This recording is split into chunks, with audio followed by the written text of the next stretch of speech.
홍순일 집사님 기도해 주신 것처럼 참 지난주까지만 해도 코로나19가 이제 진정 국면으로 들어섰다라고 생각을 했는데 갑작스럽게 일주일 사이에 전국적으로 거의 전국적으로 이제 확산되어져 가는 그러한 상황에 놓여져 있습니다. 특별히 한국에 두고 온 부모님들 또 친척분들 연로하신 분들한테 건강한 사람한테는 괜찮은데 이제 노약자들에게 좀 치명적인 것 같아요. 그래서 저도 한국에 계신 부모님 생각하면 참 걱정도 되고 아마 여러분들도 같은 마음이시라고 생각이 듭니다. 계속해서 기도하면서 정말 더 이상 확산되지 않고 하나님께서 정말 이 바이러스를 퇴치해 주실 것을 위해서 계속해서 기도했으면 합니다. 네, 지난 주일에는 요한계시록 22장, 요한계시록의 마지막 장, 아니 성경 전체의 마지막 장에서 예수님께서 마지막으로 하신 말씀, 그것이 속히 오리라라는 그 제목으로 말씀을 드렸는데, 오늘 말씀드리고자 하는 이 설교 제목이 더딜지라도 기다리라라는, 지난주하고 좀 상반되죠. 지난주에는 속히 오리라라고 말씀을 드렸는데, 오늘 우리가 묵상하고자 하는 하박국 2장 1절에서 4절의 핵심 내용은 더딜지라도 기다리라는 것입니다. 지난주에도 말씀드렸던 것처럼 하나님은 시간을 초월하시는 분이기 때문에 우리 입장으로 보게 되면 하나님이 속히 오신다, 하나님이 더딜지라도 기다리라, 이게 어떻게 보면은 참 뒤죽박죽, 하나님이 도대체 하나님의 어느 장단에 맞춰야 되나 그런 생각이 들 수도 있습니다만은 하나님은 시간을 초월하시는 분이세요. 그래서 이렇게도 말씀하실 수 있고 저렇게도 말씀하실 수 있습니다. 세상이 하도 빨리 변하다 보니까 많은 사람들이 천천히 기다리는 것을 힘들어하는 것 같아요. 우리의 신앙생활 역시 예가 아닙니다. 기도하면서 하나님의 응답을 기다리기보다는 즉석 보상, 즉석 응답을 기대하는 경우가 점점 더 늘어가는 것 같습니다.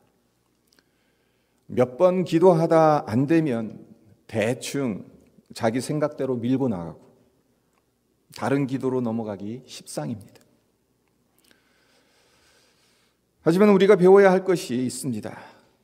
우리의 신앙 여정을 하나님께서 우리를 불러가시는 그날까지 항상 배워야 하는 것은 기다림, 이 기다림을 배워야 한다는 것입니다.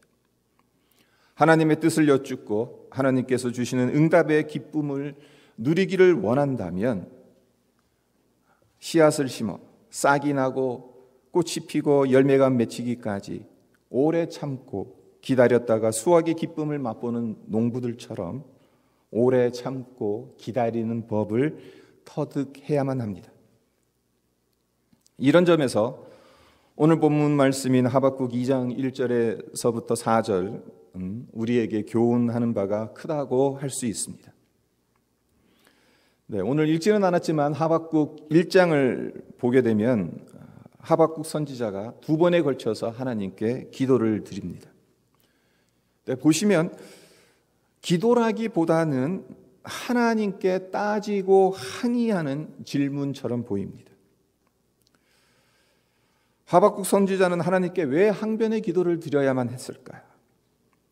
그 이유를 알기 위해선 그 당시의 시대적 상황을 이해할 필요가 있습니다. 하박국 선지자가 활동했던 시기, 정확히 언제였는지는 성경학자들의 견해가 분분합니다마는 유다 왕국이 바벨론 제국에게 멸망당하기 그리 오래 전은 아니었다. 그것은 확실한 것 같아요. 동서고금을 막론하고 어떤 나라가 망하게 되면 그 망하기 직전에 어떤 일들이 보통 일어납니까? 사회가 썩어 들어갑니다. 부정과 부패가 넘쳐나죠. 대부분 밖에서 공격해서 망하는 경우보다 안에서 썩어서 망하는 경우가 역사적으로 보면 대부분입니다. 유다 왕국도 그러했다는 겁니다. 1장 3절과 4절을 보세요. 어찌하여 내게 죄악을 보게 하시며 패역을 눈으로 보게 하시나이까. 겁탈과 강포가 내 앞에 있고 변론과 분쟁이 일어났나이다. 이러므로 율법이 해이하고 정의가 전혀 시행되지 못하오니 이는 악인이 의인을 에워쌌으므로 정의가 굳게 행하여 짐이니이다. 죄악과 패역 그리고 겁탈과 강포가 만연, 부정과 부패로 타락해서 하나님의 율법이 유다 땅에서 사라져버려. 정의가 짓밟혀졌다. 그래서 하박국 선지자가 하나님께 항의하듯 따지듯 부르짖었던 것입니다. 근데 하박국의 이 질문에 대해서 하나님께서 대답하시는 것이 무엇인가 하면 1장 5절로 11절에 하나님께서 대답을 하세요. 네, 한 문장으로 요약하자면 이렇습니다. 내가 타락한 유다 백성들을 징계하기 위해 더 사납고 성급한 갈대아 사람들을 불러들여 유다 사람들을 사로잡아가고 강포를 행할 것이다. 이상하지 않습니까? 하박국 선지자가 하나님께 항변에 가까운 질문을 드렸던 이유는 의로운 사람들을 통해 하나님의 정의가 유다 땅에 회복되기를 기대했기 때문입니다. 하나님은 선한 분이시니까 유다를 회복시켜 주실 것이라고 믿었기 때문에 하박국은 이런 질문을 하나님께 할 수 있었던 것입니다. 하지만 하나님의 대답은 하박국 선지자가 기대했던 것과는 전혀 다르죠. 회복이 아닌 심판을 말씀하십니다. 그것도 유다 백성들이 개, 돼지보다 더 못한 존재로 여기는 이방인을 통해 유다 왕국이 유린당하고 멸망당한다 말씀을 하십니다. 하박국 입장으로선 얼마나 당혹스럽고 황당하겠어요. 이해가 되지 않았을 겁니다. 그래서 하나님께 두 번째 질문을 던집니다. 1장 12절에서 17절이 하박국 선지자가 하나님께 드리는 두 번째 질문인데 이것 역시 요약해서 말씀드리면 이렇습니다. 하나님의 눈은 정결하셔서 악을 참아보지 못하시고 패역을 참아보시지 못하는 분인데 어찌하여 유다 백성보다 더 악한 갈대아 사람들을 심판의 도구로 사용하냐는가. 의로운 사람이 악한 자들에게 무참히 살육을 당해도 괜찮냐는 것입니다. 유다 백성들이 죄가 심각해서 징계를 받는 것 마땅하기는 합니다마는 이방인들에게 능멸을 당하는 것으로 하나님의 징계를 받는 것 너무 지나치지 않냐는 항변인 거죠. 그런데 하박국이 이러한 항변의 질문을 하나님께 드리는 과정에서 눈여겨봐야 할 중요한 것이 있습니다. 두 차례에 걸쳐서 하박국 선지자가 하나님께 항변하듯 기도를 드리고 난 후에 하박국 선지자가 어디 있었냐는 거예요. 그리고 무엇을 했냐는 거예요. 그래서 2장 1절이 참 중요합니다. 2장 1절을 보십시오. 내가 내 파수하는 곳에 서며 성루에 서리라. 그가 내게 무엇이라 말씀하실는지 기다리고 바라보며 나의 질문에 대하여 어떻게 대답하실는지 보리라 하였더니 두 차례에 걸쳐서 하나님 앞에 항의성 짙은 기도를 드렸어요. 하나님 우리를 그냥 이토록 내버려 두실 것입니까? 악인이 형통하는 이 모습을 그냥 두고만 보실 것입니까? 그러니까 하나님께서 그것에 대해서 유다 백성들을 내가 징계할 것이다. 그것도 갈대아 사람들 더 잔인하고 더 포악한 갈대아 사람들을 통해서 유다 백성들을 내가 징계할 것이다. 하나님으로부터 그 말씀을 듣고 다시 이제 질문을 어떻게 그럴 수 있습니까? 라고 지금 하박국 선지자가 하나님 앞에 서 있는 거예요. 근데 어디에 있다고 합니까? 어디에 서 있다고 2장 1절에서 이야기하고 있습니까? 파수하는 곳, 성루에 서 있다고 하죠. 그리고 그가 질문한 것에 대해 하나님께서 어떻게 대답하실는지 기다리고 바라보겠다라고 하박국이 말하고 있습니다. 유다의 회복을 기대했었는데 심판의 음성이 들려왔습니다. 그래서 또다시 항변의 질문을 던지고 난 이후입니다. 그렇기 때문에 참으로 답답하고 초조했을 법도 한데 하박국은 파수하는 곳 성로에 올라가서 하나님의 응답을 기다리는 거예요. 여기서 발견하게 되는 것이 무엇이죠? 기도했으면 하나님의 응답을 기다리는 것이 믿는 자들의 올바른 자세라는 것입니다. 하나님께 질문을 던졌으면, 하나님께 질의서를 보냈으면 하나님의 응답이 올 것을 기대하고 하나님의 메시지를 받기 위해 성벽 높은 곳 파수꾼이 서 있는 자리에 올라가 기다려야 한다는 겁니다. 성도는 이 시대의 영적 파수꾼이라고 할 수 있습니다. 추워도 더워도 졸리고 피곤해도 맡겨진 사명을 다하기 위해 기도의 자리를 떠나지 않고 지켜야 하는 자들입니다.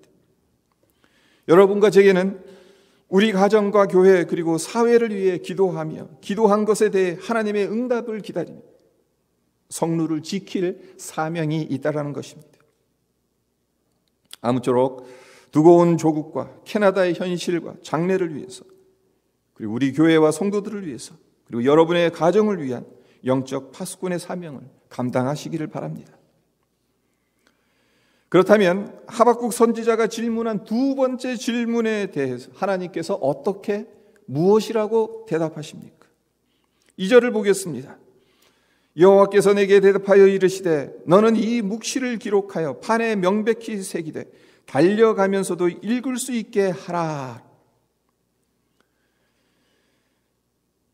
하나님의 뜻을 이해할 수 없어서 항의를 드렸던 하박국 선지자에게 주신 하나님의 대답은 참으로 간단하고 분명합니다.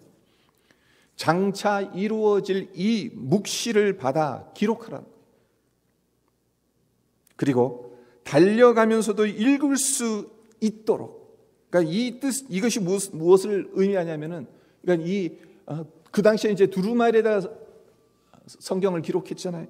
그러니까 전령이 이 두루마리에 쓴 메시지를 들고 달려갈 때 그때 누가 봐도 읽을 수 있게 하라는 거예요. 준비되어 있게 만들으라는 거예요. 그래서 확실하게 판에 기록하라는 것입니다. 이것이 하나님께서 제시하신 해결책이라는 것입니다. 이것은 우리에게도 동일하게 적용되어야만 하는데요. 우리가 처한 상황을 해결하는 길, 그것은 판에 명백하게 새겨진 하나님의 말씀에 있다는 것입니다. 우리가 성령에 민감하게 반응하지 않고 사모하는 마음으로 말씀을 받아들이려 하지 않아서 그렇지, 하나님은 이 순간에도 우리에게 가장 적절한 말씀으로 말씀하고 계신다라는 사실입니다. 계속해서 3절과 4절에 하나님께서 무슨 말씀을 하시는지 보세요. 이 묵시는 정한 때가 있나니 그 종말이 속히 이르겠고 결코 거짓되지 아니하리라. 비록 더딜지라도 기다리라. 지체되지 않고 반드시 응하리라. 보라, 그의 마음은 교만하며 그 속에서 정직하지 못하나 의인은 그의 믿음으로 말미암아 살리라. 이 구절에서 하나님은 하박국에게 두 가지를 말씀하고 계십니다. 하나는 하나님께서 이 묵시를 이루기 위해 정하신 때가 있다라. 그 것이 분명히 있을 것이다라는 것. 결코 거짓되지 아니할 것이다. 사람이 생각하기에 응답이 더디게 느껴진다 할지라도 조급해하지 말고 기다리라는 거죠.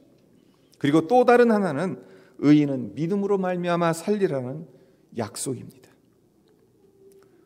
먼저 첫 번째 말씀을 보면 대개 응답이 더디면 조급해지기 쉽죠. 이것이 우리 연약한 인간의 본성입니다. 하지만 그럼에도 불구하고 조급하면 안 된다는 겁니다. 만사가 정한 때가 있기 때문에 결국은 하나님의 뜻이 지체되지 않고 분명하게 이루어질 것이다. 그것을 믿음 안에서 참고 기다려야, 바라봐야 한다는 것입니다. 이것을 실패한 대표적인 성경의 인물이 누굽니까? 여러 사람들이 있지만 우리가 말하는 믿음의 조상, 믿음의 아버지 아브라함이 그러하지 않았습니까? 아브라함과 사라를 생각해 보십시오. 하나님께서 약속하신 아들을 기다렸습니다. 하지만 10년이 지나도 아들이 생기지 않는 거예요. 마음이 조급해질 수밖에 없겠죠. 그래서 하나님의 약속을 기다리지 못합니다. 그들 나름대로 최선의 방법을 동원하죠. 사라의 몸종 하갈을 통해 이스마엘을 낳는 것이었습니다. 하지만 이 일로 인해 어떤 결과가 초래되었습니까? 아브라함의 가정에 불화가 생기죠. 그리고 이 불화는 아브라함 대에서 끝나지 않아요. 장구한 역사를 통해서 오늘날까지 팔레스타인 지역을 포함한 중동 지역, 더 나아가 서구 세력과 이슬람권 세력 간의 팽팽한 갈등과 반목이 끊이지 않고 있습니다. 아브라함이 하나님께서 약속하신 그 약속을 끝까지 기다렸다면 오늘날 어떤 우리가 지금 중동 지역에서 일어나는 그런 일들은 일어나지 않을 수도 있었을 것이다. 역사에는 가정이 없다라고는 하지만 어찌됐건 그러하다는 거예요. 이와 반면에 또 성경에 보면은 기도하며 끈기 있게 기다리는 사람들을 수없이 볼 수 있죠. 그 중에서 대표적인 인물을 한 사람 들라면 엘리야일 것입니다. 엘리야는 갈멜산 꼭대기에 올라가서 3년 6개월 동안 비가 그친 그 땅에 비가 오기를 하나님께 간절히 기도했습니다. 하지만 하나님은 이 기도 즉시로 응답하시지 않았습니다. 엘리야가 기도하자마자 먹구름이 몰려와서 장대 같은 비가 내렸던 것은 아닙니다.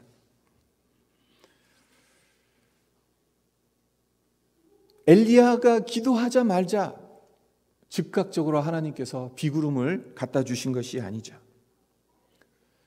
엘리야가 이 기도하고 이 장면을 보게 되면 엘리야가 땅에 꿇어 엎드려 무릎 사이에 얼굴을 묻고 기도합니다. 그러면서 사환에게 뭐라고 명하냐면 비의 소식이 있는지 바다 쪽을 바라보라라고 명합니다.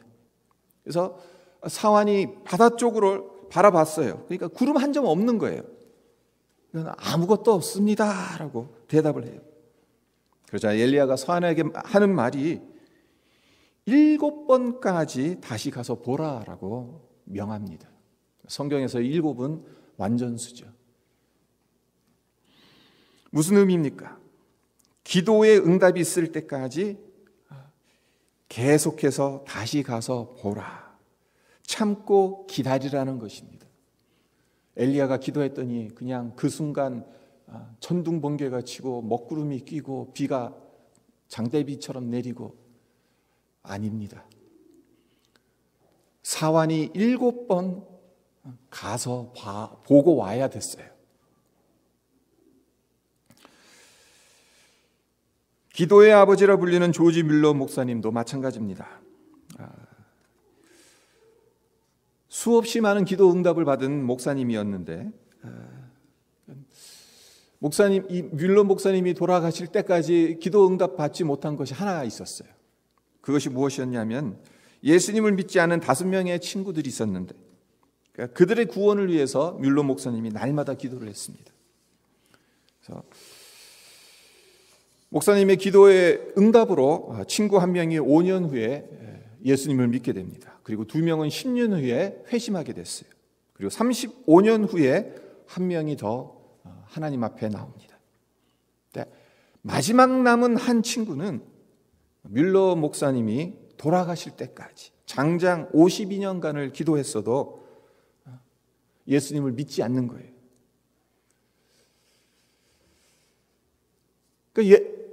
뮬러 목사님 52년 넘게 이 친구를 위해서 기도했는데 기도 응답 못 받은 거죠. 그리고 돌아가신 거죠.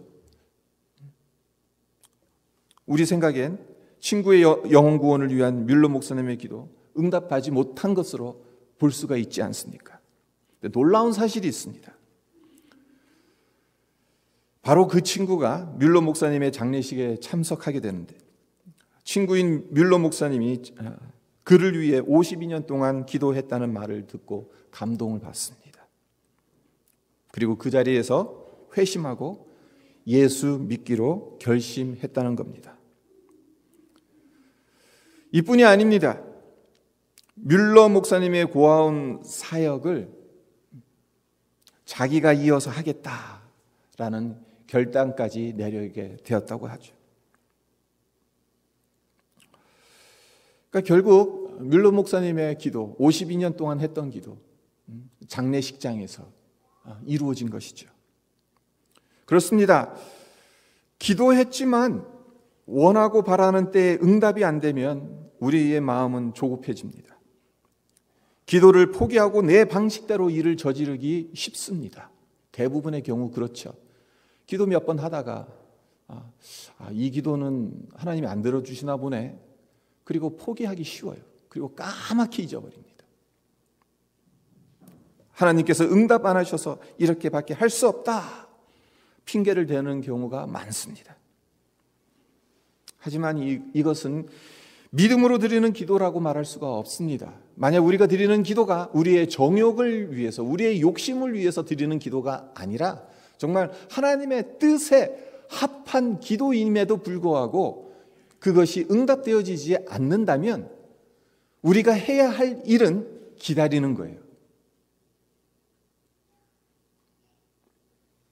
7번 엘리야가 사환에게 이야기했던 것처럼 7번 가서 보러 계속 기다려야 되는 것이에요. 하나님은 사랑하는 자녀들이 기다림을 배우게끔 훈련시키십니다. 우리를 잊으셨거나 포기하신 것이 아니라는 겁니다. 우리의 믿음을 연단시키셔서 정하신 때에 적합한 일을 맡기시기 위해 기다림이라는 훈련을 시키시는 겁니다.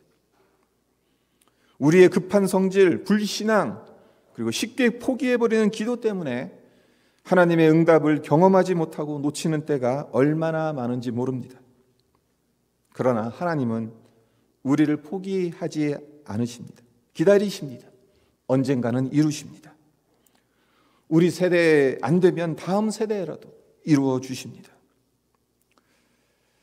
불신 가족이나 친구를 위해 기도하시는 분이 계시다면 쉽게 포기하지 마시고 믿음을 가지고 끈기 있게 기도하시기를 바랍니다. 우리가 걸어가는 인생이라는 광야의 여정이 가도 끝이 없어 보여서 때로는 푸시킨의 시처럼 삶이 나를 속이고 있지는 않나 생각될 때도 있습니다. 하지만 하나님께서 나의 기도에 어떻게 대답하실까 기대하며 기도의 성루에 서서 끈기 있게 바라보아야 하는 것, 그것이 하나님께서 우리에게 요구하시는 것이다라는 것을 우리가 기억했으면 합니다.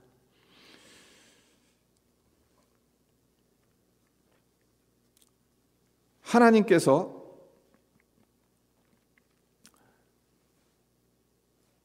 하박국에게 주신 두 번째 말씀은 무엇인가? 그것은 의인은 믿음으로 말미암아 살리라는 약속이다. 앞서서 말씀드렸는데요. 유다 백성들이 강포를 행하고 패역해서 하나님의 법을 무시하고 죄악을 범하게 됩니다.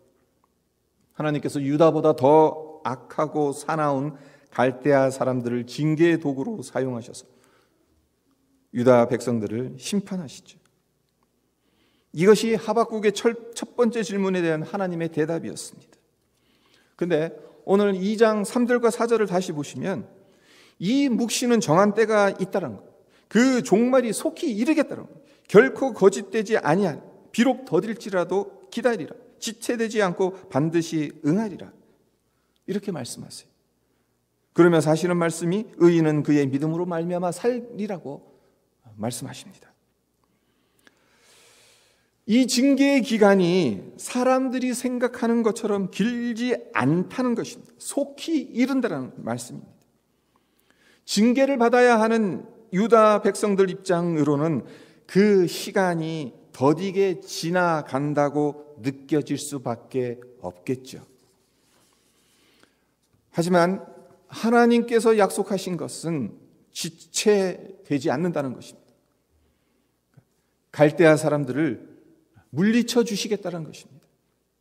그리고 심판의 날이 와서 죄악이 만천하에 드러나고 불의한 자들이 심판받아 멸망당할 때 오직 의인은 그 믿음으로 말미암아 살 것이라 약속을 주십니다. 사도 바울은 로마서 1장 16절과 17절에 하박국서의 이 구절을 다음과 같이 재해석하죠. 우리가 너무나도 잘 알고 있는 말씀입니다. 내가 복음을 부끄러워하지 아니하노니 이 복음은 모든 믿는 자에게 구원을 주시는 하나님의 능력이 됨이라. 첫째는 유대인에게요 또한 헬라인에게로다. 복음에는 하나님의 의가 나타나서 믿음으로 믿음에 이르게 하나니 기록된 바 오직 의인은 믿음으로 말미암아 살리라 함과 같으니라. 하나님의 심판과 구원은 하나님의 때에 반드시 이루어집니다. 이것을 믿는 것이 믿음입니다. 하나님의 이 약속을 굳게 붙드는 사람이 의로운 사람입니다. 사도 바울이 로마서에서 말하는 의로운 사람은 행위가 선하고 완벽한 사람을 의미하지 않습니다. 그런 사람은 이 세상에 한 사람도 없다라고 사도 바울은 단언합니다. 부족하고 연약하지만 하나님을 의뢰하고 신뢰하는 사람들, 말씀하시고 약속하신 것은 언젠가는 반드시 이루어진다고 확신하고 인내로 기다리는 사람들, 하나님은 그러한 사람들을 의롭다고 여기십니다. 성도 여러분, 이 말씀을 믿으십니까? 믿음은 우리가 볼 수 없는 것을 보게 하죠. 절망을 소망으로 바꿔줍니다. 영원한 세계를 바라보게 합니다. 그렇기 때문에 불의한 자가 더 잘되고 악한 자가 형통한 것처럼 보이는 이 세상 한가운데에서도 하나님의 정의가 시행될 그날이 분명히 올 것을 믿음으로 기다릴 수 있는 것입니다. 식물이 가장 왕성하게 성장하는 때가 언제인지 아십니까? 우리가 흔히 생각할 땐 낮에 성장하지 않냐 그렇게 생각을 하는데 낮이 아니라 밤입니다. 낮엔 광합성을 해서 이제 광합성을 하는 거예요. 광합성을 해서 에너지원들을 갖다 모으는 거죠. 근데 밤이 되면 그것이 이제 그의 암 반응이라고 하는데요. 이제 식물 생리학에서 그 과정을 거치면서 이제 식물의 몸에 축적할 탄수화물이나 이런 것들 갖다가 만듭니다. 그래서 성장에 필요한 영양소 만들어내는 것은 햇빛이 비치는 낮입니다. 그러나 줄기가 자라고 잎이 넓어지고 봉우리가 벌어지고 그렇게 세포 증식을 하고 영양분을 저장하는 때는 밤이라는 거예요. 우리 인생에도 밝은 낮만 있지 않고 고난의 밤이 필요한 이유가 무엇인가? 이와 비슷하지 않나 생각이 듭니다. 어둠이 필요하고 기다림이 필요한 이유는 연단받고 성숙하기 위해서입니다. 기다림은 어둠 속에서 진행됩니다. 사람들은 조급해서 서두르지만 하나님은 결코 서두르시지 않습니다. 정하신 때가 되면 지체하지 않으시고 분명하게 이루십니다. 여러분에게 포기하려던 기도가 있었습니까? 그러면 더 기다리시기를 바랍니다. 비록 더딜지라도 정녕 그분의 말씀이 때가 되면 이루어짐을 확신하고 소망 중에 기쁨으로 기다리다 보면 기다린 만큼 그 기쁨이 배가 되고 그 즐거움이 영원할 것입니다. 오직 의인은 믿음으로 말미암아 살리라는 말씀, 이 말씀은 우리 심령 안에 새겨서 하박국이 하나님 앞에 2번에 걸쳐서 항의를 했어요. 하나님의 백성들 그냥 이렇게 내버려 두실 것입니까? 어떻게 우리보다 더 악한 갈대아 사람들을 통해서 이 유다 백성들을 심판하시려 하시는 것입니까? 그 질문에 대한 하나님의 궁극적인 답변은 의인은 오직 믿음으로 말미암아 살리라는 말씀이었습니다. 이 말씀을 우리가 굳게 붙들고 그래서 우리가 살아가는 이 세상 한가운데서 믿음으로 승리하며 살아가시기를 주님의 이름으로 축원드립니다.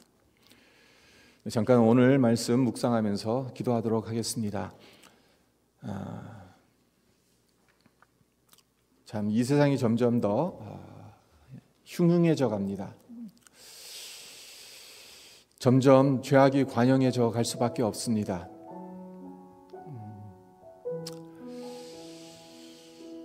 빈익빈 부익부는 세계적인 현상이 되어져 가고 모든 인간들이 힘든 게 뭐냐면은 모든 사람들이 가난하면 괜찮아요. 다 같이 가난하면 그것 때문에 불만은 없어요. 근데 빈부의 격차가 커지고 상대적인 박탈감에 빠져 있다라고 생각하면 인간의 본성은 그것을 참지 못합니다. 근데 이 시대가 어떻게 흘러가고 있는지 점점 더 빈익빈 부익부는 점점 그 간격은 점점 더 심해져 갑니다. 하박국이 하나님 앞에 항변하듯 항의하듯 질문했던 그 기도들, 이 시대에 하나님 앞에 이 기도를 드리는 사람들이 얼마나 많은지 모릅니다. 그러나 하나님께서 대답하시는 것이 무엇입니까? 의인은 믿음으로 말미암아 살리라는 그 말씀을 하셨습니다. 세상이 우리 생각대로 돌아가지 않는다 하더라도 하나님의 손에 있음을 기억하라는 것입니다. 하나님께서 지금 운행하시고 역사하신다라는 것, 그러하기에 믿음으로 살아가라는 것. 하나님 우리에게 이 믿음을 허락해 주셔서 이 시대 한가운데서도 하나님 우리가 이 흉흉한 세상의 파도 속에서 우리가 흔들리지 않게 하시고 정말 믿음으로 의인은 오직 믿음으로 살리라고 했사오니 우리가 믿음으로 살아갈 수 있도록 하나님 이 귀한 믿음 우리에게 허락하시고 이 믿음으로 정말 성루에 올라서서 하나님의 말씀을 기다리고 또 지켜보고 또 기대하고 하나님 앞에 그렇게 설 수 있는 우리 모두가 되게 해주십시오. 기도하는 시간이 되었으면 합니다. 기도하겠습니다. 아버지 하나님 감사합니다. 이 시대가 날이 가면 날이 갈수록 빈익빈 부익부의 현상은 점점 더 심